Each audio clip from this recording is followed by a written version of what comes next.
तो भाई और बहनों, अब आप लोगों से विनती है, प्रार्थना है, जो इन सतलोक आश्रमों से जुड़े हुए हैं, और तुम्हारी आंखों के सामने इन लोगों ने तमाम प्रकार की मर्यादाएं जो गुरुदेव भगवान ने सत्संगों में बताई है, फार्म पर लिखकर दी है। गुरु के परिवार ने धज्जियां उड़ा रखी हैं, धज्जियां। तुम्हारे दान धर्म का दुरुपयोग तुम्हारी आंखों के सामने ये लोग कर रहे। तुम्हें राजनीतिक रैलियों में भेजकर, परशुराम की जयंती में भेजकर, और ये अन्नपूर्णा मुहिम के तहत बेगार करवाकर तुम्हारा समय, श्वासें और मर्यादा ये बर्बाद करवा रहे। फिर भी तुम लोग आंख खोलने को तैयार नहीं हो। और किस प्रकार से इन्होंने जाट आरक्षण में 5 करोड़ रुपए के आसपास संगत के दान धर्म का रुपया, संगत के खून पसीने की कमाई उन कुपात्रों के ऊपर लुटाई। कुपात्रों के ऊपर जो भक्ति के निकट भी नहीं है, जो राजनीतिक लोग हैं। जाट आरक्षण में उन कुपात्रों के ऊपर तकरीबन 5 करोड़ रुपया संगत का लुटाया गया, बर्बाद किया गया। और क्या मिला? कुछ नहीं, सिवाय नुकसान के कुछ नहीं। एक छोटा सा वीडियो दास आपको दिखाना चाहेगा। जब हरियाणा में जाट आरक्षण का दौर था, उस समय सतगुरु रामपाल जी हिसार जेल में थे, आज भी हैं। और गुरु की पीठ पीछे गुरु का ही आदेश बताकर गुरु के कलयुगी परिवार ने किस प्रकार से सतगुरु रामपाल जी की नादान संगत को और हरियाणा के जाट आरक्षण के धरनों पर बैठाया, उस संगत के दान धर्म का पैसा करोड़ों में लुटाया। और ये बात खुद जाट आरक्षण संघर्ष समिति के उस समय जो अध्यक्ष थे यशपाल मलिक, वो खुद बता रहे हैं।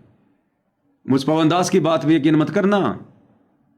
जिसके हाथों में, जिस कुपात्र के हाथों में यह दान धर्म दिया गया सतलोक आश्रम वालों के द्वारा, वो यशपाल मलिक खुद बयान कर रहा है। खुद क्या कह रहा है, सुन लो ध्यान से। तो सबसे पहले मलिक साहब, ग्रामीण भारत के मंच पर आपका स्वागत। जी जी। चौधरी यशपाल सिंह मलिक जाट आरक्षण संघर्ष समिति के पहले राष्ट्रीय अध्यक्ष यही थे, और इनकी अगुवाई में बहुत बड़ा आंदोलन हुआ जिसके गवाह आप हैं। संत रामपाल जी को लेकर बहुत सारे सम्मान समारोह भी हरियाणा में, अन्य जगह पर भी हो रहे हैं। उसमें कुछ एक लोग ये कह रहे हैं कि संत रामपाल जी सम्मान खरीद रहे पैसे में, लोग इनका दिल से सम्मान नहीं कर रहे। आप और हम सत्सेवक भाई बहनों ने वीडियो बना बनाकर जब ये आवाज बुलंद की कि भाई ना तो सतगुरु रामपाल जी का आदेश कोई अन्नपूर्णा मुहिम चलाने का है, ना ये गांव में मोटर पाइप बांटने का है। उनका सिस्टम लोगों की मदद करने का इस प्रकार से नहीं है। ये तो उनकी भक्ति के विरुद्ध है। ये तो उनका कलयुगी परिवार झूठी मान बढ़ाई की चाहत में, सतगुरु रामपाल जी की जमानत के चक्कर में ये बेबुद्धि के काम कर रहा है। तो पत्रकार कह रहा है कि कुछ लोग ये आवाज उठा रहे हैं कि जिस प्रकार से हरियाणा के गांव में संत रामपाल जी का मान सम्मान हुआ है, ये मान सम्मान नहीं है, ये उन लोगों को खरीदा गया है मोटर पाइप देकर, झूठा मान सम्मान करवाने के लिए, कोर्ट को दिखाने के लिए कि संत रामपाल जी भी एक सामाजिक व्यक्ति हैं। यानी सतगुरु रामपाल जी के कलयुगी परिवार ने, आश्रम कमेटी ने 2014 बरवाला कांड के समय अपनी मनमानी हरकतों के चलते जो सतगुरु रामपाल जी की छवि देश और दुनिया में धूमिल कर रखी थी, उसको वापस सुधारने की दिशा में इन लोगों ने ये सारे कुकर्म किए हैं, भक्ति विरुद्ध कार्य किए हैं। तो पत्रकार कह रहा है कि कुछ लोग ये आवाज उठा रहे थे, तो इस विषय में आप क्या कहना चाहते हैं? इन्होंने इतने बड़े कोई काम नहीं किए हैं। हमने एक रिपोर्ट आई थी कि यशपाल मलिक जी जानते हैं कुछ कामों के बारे में, तो आप ये बात पुख्ता करेंगे इन्होंने कुछ किया है? नहीं, मेरा तो निजी अनुभव है। हाँ जी। निजी अनुभव यह है कि जब हरियाणा में 2016 में भाईचारा बिगाड़कर दंगे करा दिए कुछ लोगों ने, अच्छा, तो 17 में 16 के बाद हम उस आंदोलन में पहले नहीं थे जब वे दंगे हुए, लेकिन बाद में हम लोगों को भी उसमें आना पड़ा क्योंकि बहुत बड़ी दुर्घटना हुआ जाट समाज के और 36 बिरादरी के भाईचारा तोड़ने की हुई थी। राजनीतिक साजिश थी, उसमें खाली बीजेपी नहीं, कुछ और लोग भी शामिल थे, कांग्रेस के भी कुछ लोग शामिल थे। तो हम लोगों ने जब लंबा धरना शुरू किया 29 जनवरी से, तो हम लोगों के पास ये आया कि भाई संत जी हमारी मदद करना चाहते हैं धर्मों पर। देखा भाई और बहनों, खुद यशपाल मलिक अपने मुख से स्वीकार कर रहा है कि जब हम लोग जाट आरक्षण में थे, धरनों पर थे, हमने संत रामपाल जी से मदद नहीं मांगी, हमने सतलोक आश्रम वालों से मदद की भीख नहीं मांगी। जब हम धरने कर रहे थे, जाट आरक्षण चल रहा था, तो ये सतलोक आश्रम वाले खुद गए वहां पर मदद करने के लिए, खुद इस बिरानी आग में जलने के लिए, संगत को इस बिरानी आग में झोंकने के लिए, काल प्रेरणा से संगत की मर्यादा तुड़वाने के लिए। आरक्षण वालों ने भी कोई मदद नहीं मांगी। खुद आरक्षण संघर्ष समिति का अध्यक्ष कह रहा है, ध्यान से सुन लो। 29 जनवरी से तो हम लोगों के पास ये आया कि भाई संत जी हमारी मदद करना चाहते हैं धर्मों पर। अच्छा, संत जी, उनके अनुयायी हमारे पास आए कि बोला, खुद प्रस्ताव लेकर गए सतलोक आश्रम वाले कि भाई संत रामपाल जी आप लोगों की मदद करना चाहते हैं। आरक्षण वालों ने मदद नहीं मांगी, खुद सतलोक आश्रम वाले काल प्रेरणा से, और ये प्रस्ताव लेकर गए कि जाट आरक्षण में हम लोग आप लोगों का सहयोग करना चाहते हैं। के पास ये आया कि भाई संत जी हमारी मदद करना चाहते हैं धर्मों पर। अच्छा, संत जी, उनके अनुयायी हमारे पास आए कि बोला, प्रस्ताव दिया उन्होंने मदद। और हमारे बड़प्पा नहीं है तो फिर खुद प्रस्ताव दिया। और हमारे जो संत जी के लोग हैं, संत जी तो तब जेल में थे, और ये प्रस्ताव आया कि भाई जो भाईचारा, क्योंकि धरनों का नाम था वो भाईचारा न्याय धरना था, मतलब वो जाटों के धरने नहीं थे, उस पर सभी जातियां शरीक होती। तो उन्होंने कहा भाई जब आप भाईचारा बनाने के लिए, न्याय के लिए हम लड़ाई लड़ रहे हैं, तो उनके अनुयायी आए और उन्होंने कहा कि हम भी इसमें मदद करना चाहते हैं आप लोगों की। अच्छा, किस प्रकार की मदद की? सभी तरह की, सभी तरह की। मैं बताऊंगा अभी। उनके अनुयायी धरनों में भी शामिल हुए। अच्छा, उनके अनुयायियों ने, हमारे 29 धरने हो गए थे, 19 से बढ़ के 29। अच्छा, उन्होंने हर धरने पर उनके अनुयायी गए और 1 लाख से लेकर 11 लाख तक अच्छा मदद की। क्या कह रहे हैं भाई और बहनों, यशपाल मलिक क्या कह रहा है कि खुद ये सतलोक आश्रम वाले प्रस्ताव लेकर आए कि हम आपकी मदद करना चाहते हैं, और जाट आरक्षण में जो 29 जो धरने दे रखे थे, जगह जगह ये जाट समाज के लोग बैठे हुए थे अपनी डिमांड लेकर, 29 जगहों पर पूरे हरियाणा में, उन 29 के 29 धरनों पर सतगुरु रामपाल जी के कलयुगी परिवार ने बेचारी नादान भोली भाली संगत को सतगुरु रामपाल जी का आदेश बताकर लाखों की संख्या में, यानी हर धरने पर, किसी धरने पर 10,000, किसी धरने पर 5,000, 29 के 29 धरनों पर, उन जगहों पर सतगुरु रामपाल जी के भक्तों को रोजाना बैठाया जाता था, रोजाना। और यशपाल मलिक आगे क्या कह रहा है कि उन धरनों पर 1 लाख से लेकर 11 लाख रुपए तक की मदद संत रामपाल जी के भक्तों ने की। 29 धरने थे और प्रत्येक धरने पर 1 लाख से लेकर 11 लाख रुपए तक की इन लोगों ने नगद चंदा देकर भी हमारी मदद की। ध्यान से सुन लो भाई और बहनों, ये एविडेंस है, ये करना चाहते हैं आप लोग। अच्छा, किस प्रकार की मदद की? सभी तरह की। मैं बताऊंगा अभी। उनके अनुयायी धरनों में भी शामिल हुए। अच्छा, उनके अनुयायियों ने, हमारे 29 धरने हो गए थे, 19 से बढ़ के 29। अच्छा, उन्होंने हर धरने पर उनके अनुयायी गए और 1 लाख से लेकर 11 लाख तक अच्छा मदद की। कहीं 1 लाख दी, कहीं 11 लाख, रोहतक पे 11 लाख रुपए। अच्छा, और जो लड़का शहीद हो गया था, एक लड़का ट्रॉली से गिर के, उसमें भी 11 लाख रुपए इनसे आए थे, तो हमने भी उनको भी। अच्छा, और एक लड़का जो जाट आरक्षण के समय जो ट्रॉली से जो गिरकर मर गया था, उसको भी सतलोक आश्रम वालों ने 11 लाख रुपए दिए। ना वो भगत था, ना भक्ति से लेना देना था, बिरानी आग में जल रहा था, अपने समाज की लड़ाई लड़ रहा था। अरे हम भक्तों का समाज अलग है, हमारा भगत समाज है, जगत का समाज अलग है, वो काल का समाज है। लेकिन भैया हराम का पैसा आ रहा था, संगत ने भी तो कमी नहीं छोड़ी मूर्खता दिखाने में, आंख बंद करके दान धर्म देने में कुपात्रों को। तो कुपात्र क्या करेगा? सदुपयोग करेगा। तो जाट आरक्षण में जो मर गया, अरे उसकी मदद तो जाट समाज के लोगों ने करनी थी भैया। जाट आरक्षण संघर्ष समिति के पास उस समय 28 करोड़ रुपए थे, 28 करोड़ रुपए। जाट समाज के लोग खूब सहयोग कर रहे थे, उनका अपना समाज है। लेकिन सतलोक आश्रम वालों ने बीच में कूदकर जबरदस्ती मान बढ़ाई के चक्कर में, काल प्रेरणा से, काल ने तो ड्रामे करवाने, मर्यादा तुड़वानी, संगत के दान धर्म का दुरुपयोग करवाना, उस मरने वाले लड़के को 11 लाख रुपए भी सतगुरु रामपाल जी के परिवार ने दिए, संगत के दान धर्म से, सतलोक आश्रम वालों ने। अच्छा। और जो लड़का शहीद हो गया था, एक लड़का ट्रॉली से गिर के, उसमें भी 11 लाख रुपए इनसे आए थे, तो हमने भी उनको भी। अच्छा।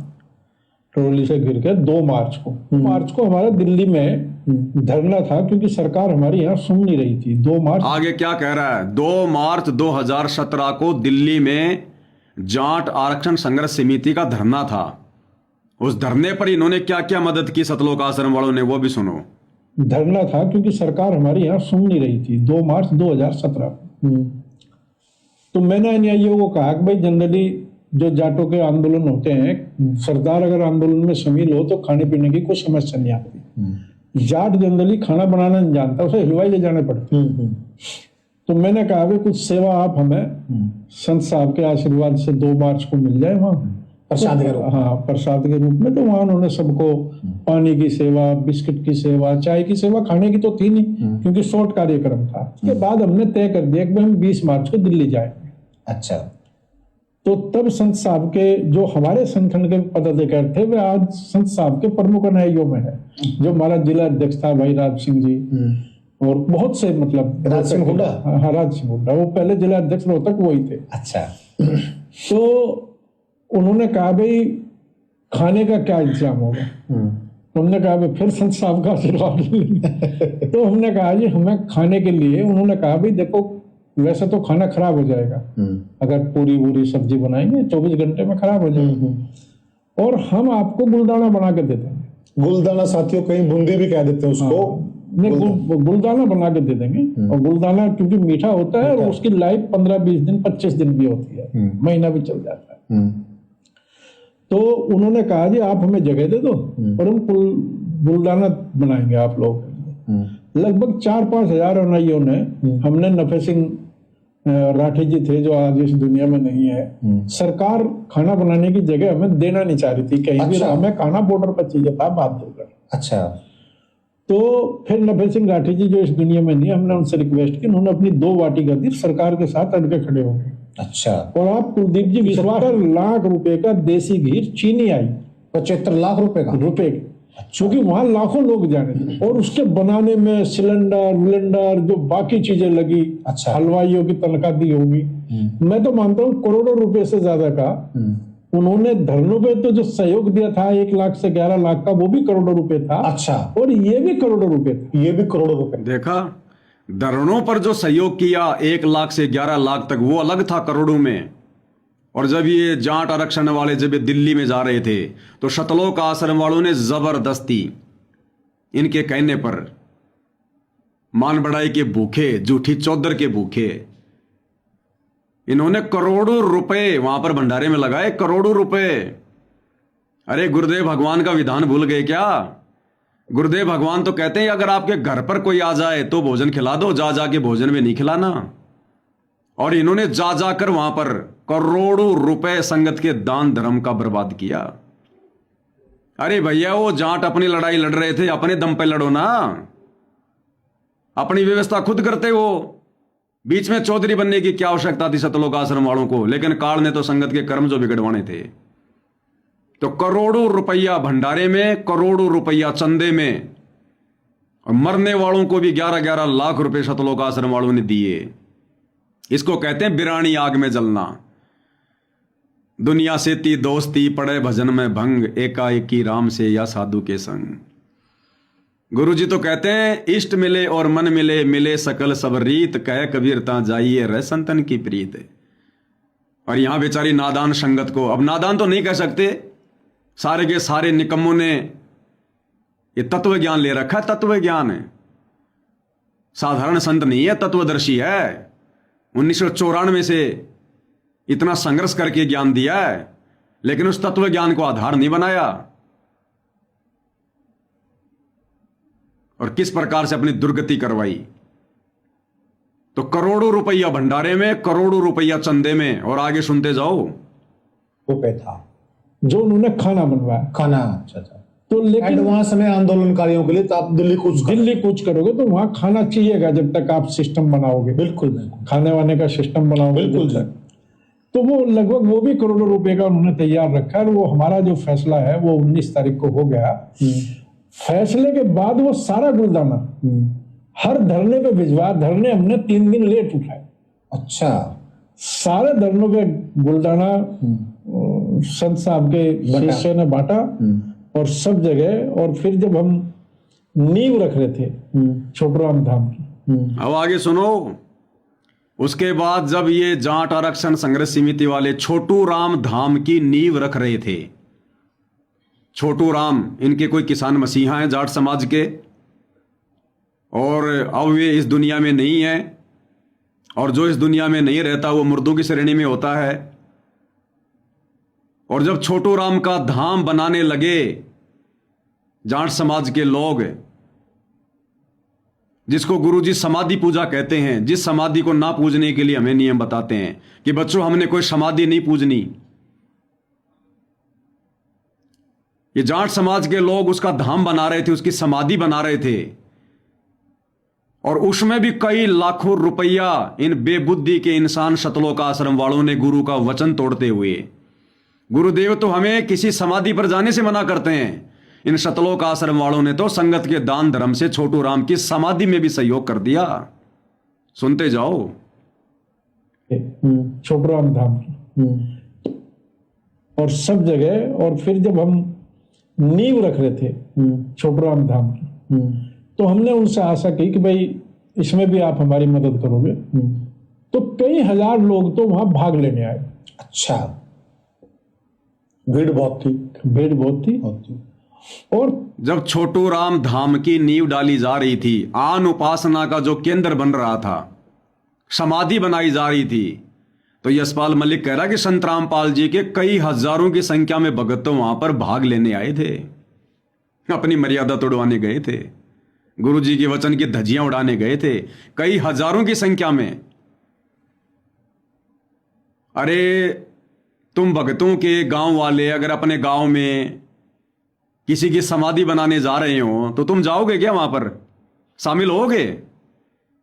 डर जाओगे भैया मर्यादा टूटेगी, हम नहीं जाते मुर्दों की पूजा में, हमारे गुरुजी ने समाधि पूजने के लिए मना कर रखा है, समाधि पर जाने के लिए मना कर रखा है, हम नहीं मनाते ये जयंती फैंती।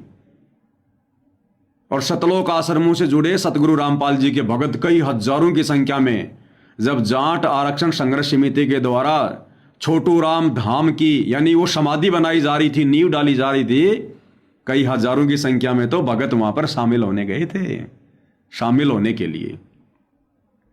में भी आप हमारी मदद करोगे। तो कई हजार लोग तो वहां भाग लेने आए। अच्छा।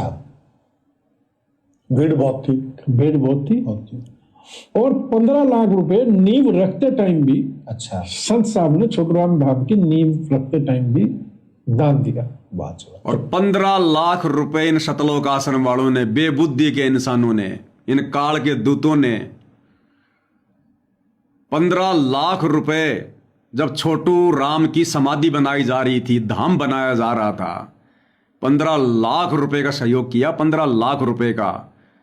अब बताओ भाई और बहनों, ये सतलोक आश्रम वाले दुनिया में ढिंडोरा पीटते हैं, गीता अध्याय 16 श्लोक 23 के अनुसार जो लोग शास्त्र विधि को त्याग कर मनमाना आचरण करते हैं उनको कोई लाभ नहीं होता, उनकी मुक्ति नहीं होती। अब इनकी कैसे मुक्ति होगी? अरे तुम लोगों ने क्या किया? ये छोटू राम धाम, छोटू राम की समाधि, ये शास्त्र अनुकूल भक्ति है क्या जो तुम लोगों ने वहां जाकर सहयोग कर दिया, शारीरिक रूप से भी और 15 लाख रुपए देकर आर्थिक रूप से? ये शास्त्र अनुकूल साधना है क्या? ये तुम्हें मिलेगी मुक्ति इस प्रकार से? दुर्गति होगी, दुर्गति आने वाले समय में, और संगत की भी तुम लोगों ने दुर्गति करवा दी। इसलिए गुरुजी मना करते हैं कि बच्चों कुपात्र को दान मत दो, और सतगुरु के अलावा कोई भगत सुपात्र नहीं होता। लेकिन नादान संगत ने गुरु की गैर हाजिरी में ज्ञान को आधार ना बनाकर इन शतलोक आश्रम वाले कुपात्रों की झोली भर दी। अब ये कुपात्र क्या कर रहे हैं? ये आगे दूसरे कुपात्रों को दे रहे हैं, दूसरे कुपात्रों पर न्योछावर कर रहे हैं वो पैसा। सुनते जाओ, 15 लाख रुपए। और 15 लाख रुपए नींव रखते टाइम भी अच्छा, संत साहब ने छोटूराम धाम की नींव रखते टाइम भी दान दिया। वाह जी वाह। तो किसान मसीहा सर छोटूराम जी को माना जाता है। उनके धाम की जब नींव रखी जा रही थी, उसके बाद पिछले साल भी 8 लाख रुपए दान किए। अच्छा, लगत उसके बाद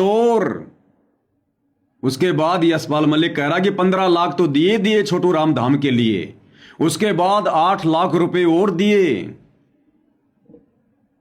भाई और बहनों, हमें कोई आपत्ति नहीं है, चाहे कोई छोटूराम का धाम बनाओ, चाहे कोई नरेंद्र मोदी का धाम बनाओ, दुनिया वाले हैं जो मर्जी करेंगे। लेकिन यहां बात हो रही है संत रामपाल जी के भक्तों की, संत रामपाल जी की मर्यादाओं की। हमें इन धाम वाम से, छोटू राम से, किसी और राम से हमें कोई लेना देना नहीं है, हमें कोई मतलब नहीं है। ये मुर्दों की पूजा में आता है, ये आन उपासना में आता है, समाधि पूजने में आता है, जो सतगुरु रामपाल जी ने हमारे को स्पष्ट रूप से मना किया हुआ है, स्पष्ट रूप से मना किया हुआ है। और शतलोक आश्रम वाले जा जाकर वहां पर ये बेबुद्धि वाले काम कर रहे हैं। क्या बताया हमें गुरुदेव भगवान ने धाम पूजने के विषय में? आपको उन्हीं के मुकम्मल से सुनाते हैं। गुरुदेव भगवान ने हमें इस विषय में क्या समझाया है, क्या बताया है, हम उन्हीं के मुकम्मल से सुनते हैं। धाम पूजने के विषय में, मुर्दों की पूजा के विषय में। तो अब ये क्या बताते हैं कि संसारी की गल्ला जिन ना बुझे सब जो गहरे नु, और मुर्दे से ती प्रीत लगावे न जाने सतगुरु मेरे नु।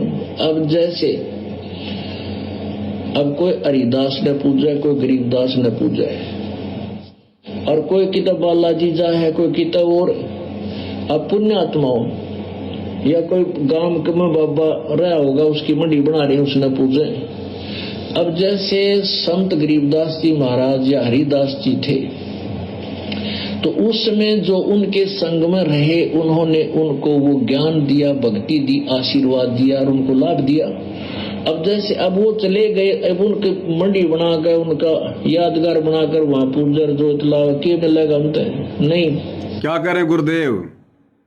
गरीबदास जी का भी नाम ले रहे हैं कि जैसे बाबा हरिदास था, या जैसे गरीबदास था, और उनके चले जाने के बाद, उनके मरने के बाद अब उनकी कोई समाधि बनाकर पूजे, उनकी कोई मंडी बनाकर पूजे, तो क्या मिलेगा?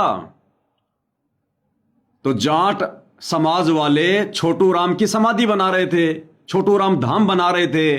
ठीक है, वो लोग मनाए ना मनाए उनका काम है, लेकिन शतलोक आश्रम वालों ने बीच में जाकर वहां पर दान धर्म देकर सहयोग करके सतगुरु रामपाल जी की मर्यादा क्यों तोड़ी? उनके भक्ति विधान को क्यों तोड़ा?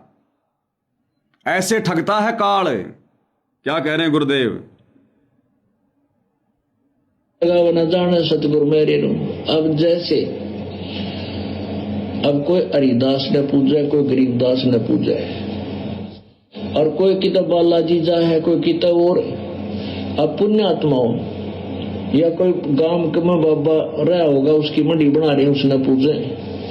अब जैसे संत गरीबदास जी महाराज या हरिदास जी थे, तो उस समय जो उनके संग में रहे, उन्होंने उनको वो ज्ञान दिया, भक्ति दी, आशीर्वाद दिया और उनको लाभ दिया। अब जैसे अब वो चले गए, अब उनकी मंडी बनाकर, उनका यादगार बनाकर वहां पूजर जोत लाओ, क्या मिलेगा? हमसे नहीं। अब जैसे कोई वैद्य था, और वो वैद्य नाड़ी देखकर और बता देता बीमारी को, रोग को, और बढ़िया औषधि देकर स्वस्थ कर देता था, बिल्कुल ठीक है। अब उसकी मृत्यु के बाद क्या किया? उसकी चित्र बना दिया, मूर्ति बना ली पत्थर की, और एक यादगार बना दी, नीचे उसका शरीर गाड़ दिया। अब वहां जाते हैं, जावे कोई उस वैद्य के पास और माथा टेक कर उसकी आरती कर, मेरा रोग काट दे, मेरा रोग काट दे, तो ना बोला पत्थर। वो वैद्य जो था, ऐसा ही वैद्य जीवित ढूंढना पड़ेगा और वो रोग काटेगा। ऐसे ही परमात्मा यही बताना चाहते हैं कि जैसे वो संत थे गरीबदास और हरिदास जी जैसे, या थारे गांव का जोड़ड़ा बाबा जो पहले था, इसे संत जिंदे ढूंढने पड़ेंगे तब उनका लाभ होगा। इन मुर्दों तो कुछ ना हो। तो इन मुर्दों से कुछ नहीं होगा, जिंदे से लाभ होगा, जिंदे संत से। अब बताओ, गरीबदास जी तक का गुरुदेव ने नाम ले दिया कि वर्तमान में अगर कोई गरीबदास का धाम बनाए, गरीबदास का मंदिर बनाए, गरीबदास की समाधि बनाए, मंडी बनाए, तो कोई लाभ नहीं उससे। अब भाई और बहनों, कोई आपको कहे कि भाई गरीबदास जी के छुडानी धाम में पैसे देने हैं, चंदा देना है, गरीबदास पंथ वाले गरीबदास जी की समाधि बना रहे हैं, नहीं, गरीबदास जी के नाम पे आश्रम बना रहे हैं, तो आप लोग दोगे क्या? आप लोग क्या कहोगे? भाई हमारा गरीबदास जी से क्या लेना देना, हमारा गरीबदास जी की मंडी से, समाधि से, गरीबदास के धाम से क्या लेना देना? ये तो हमारी मर्यादाओं के खिलाफ हो जाएगा, हमारे गुरु जी का आदेश नहीं है। तो भैया छोटू राम की समाधि बनवाने में, छोटू राम का धाम बनवाने में जो कई लाखों रुपया शतलोक आश्रम वालों ने बर्बाद कर दिया, ये गुरु जी का आदेश कहां से हो जाएगा? अरे जिस गरीबदास की तुम शतलोक आश्रमों में पूजा करते हो, जिस गरीबदास का तुम फरवरी के महीने में उनका बोध दिवस मनाते हो, जिस गरीबदास की अखंड वाणियों का तुम पाठ करते हो, उस गरीबदास के छुड़ाने वाले धाम पर जाकर दान धर्म करने के लिए भी गुरुजी ने मना किया है। फिर छोटू राम क्या है भाई? छोटू राम तो कोई संत भी नहीं था, छोटू राम तो कोई महात्मा भी नहीं था, वो तो राजनीति में था और उसने किसानों के लिए थोड़े बहुत कोई अच्छे काम कर दिए, जिस कारण से किसानों ने उसे अपना मसीहा बना लिया और जाट समाज का होने के कारण जाट समाज के लोग उनको पूजने लग गए। अब सतगुरु रामपाल जी के भक्तों का क्या लेना देना इससे? तो ये बेबुद्धि के काम किए हैं सतगुरु रामपाल जी के परिवार ने, बेबुद्धि के काम। इसको कहते हैं काल प्रेरणा, सिर पर बैठा है काल, मर्यादा छुड़वाएगा नहीं। तो क्या कह रहा है यशपाल मलिक कि 15 लाख रुपए तो आश्रम वालों ने उस समय दिए जब छोटू राम धाव की नींव डाली जा रही थी, और उसके बाद फिर 8 लाख रुपए देकर और मदद की इन लोगों ने, और 1000-2000 की संख्या में भगत गए वहां पर भीड़ इकट्ठा करने के लिए। परीक्षा चल रही है सन 2014 से परीक्षा, वो अंतर्यामी जेल में बैठकर सब कुछ देख रहा है। जैसा तुमने बीज बोया है आने वाले समय में वैसी फसल काटोगे, वैसी। तो क्या कह रहे हैं अब आगे? लगातार कर ही रहे, लगातार कर रहे हैं। और अभी मेरी पीछे से बात हो रही थी कि मैंने उनके बेटे वीरेंद्र जी से तो मैं कुछ शिक्षा पे भी काम करो आप लोग, तो वो उस तरफ भी बढ़ सकते हैं और कहीं जरूरी है। कहा देखा, ये जो लाइब्रेरी बनाई जा रही है ना, लाइब्रेरी मदीना गांव में करोड़ों रुपए में संत रामपाल जी के बड़े बेटे के द्वारा, जहां खुद जाकर वो नींव डालकर आया है, ईंट के हाथ लगा के आया है, कल आपको दिखाया था। ये सतगुरु रामपाल जी के आदेश नहीं है। ये यशपाल मलिक क्या कह रहा है कि मैंने संत रामपाल जी के बेटे वीरेंद्र से कहा था कि आप जी शिक्षा के क्षेत्र में भी कुछ काम करो। तो ये सलाह यशपाल मलिक की है जो सतगुरु रामपाल जी का बड़ा बेटा मान रहा है और लाइब्रेरी खुलवा रहा है, वहां पर करोड़ों रुपए संगत के दान धर्म का बर्बाद करवा रहा है। अरे क्या काम आएगी वो लाइब्रेरी? ये नकली शिक्षा किसी काम की नहीं है, आध्यात्मिक शिक्षा काम की है। और कल को ये भुखमरी आएगी, अकाल पड़ेगा, वो लाइब्रेरी दे देगी खाने के लिए, वो शिक्षा दे देगी खाने के लिए। तो ये शिक्षा भी सतगुरु रामपाल जी के नालायक बेटे को यशपाल मलिक ने दी, लाइब्रेरी खुलवाने वाली। सतगुरु रामपाल जी का कोई आदेश नहीं है किसी भी प्रकार का। फिर से सुन लो ध्यान से, लगातार कर ही रहे, लगातार कर रहे हैं। और अभी मेरी पीछे से बात हो रही थी कि मैंने उनके बेटे वीरेंद्र जी से तो मैं कुछ शिक्षा पे भी काम करो आप लोग, तो वो उस तरफ भी बढ़ सकते हैं और कहीं जरूरी है। को कहा कि कई चीजें ऐसी हैं कि जरूरतमंदों के अलावा जो गरीबों की शिक्षा का पहले उस पर भी काम हो।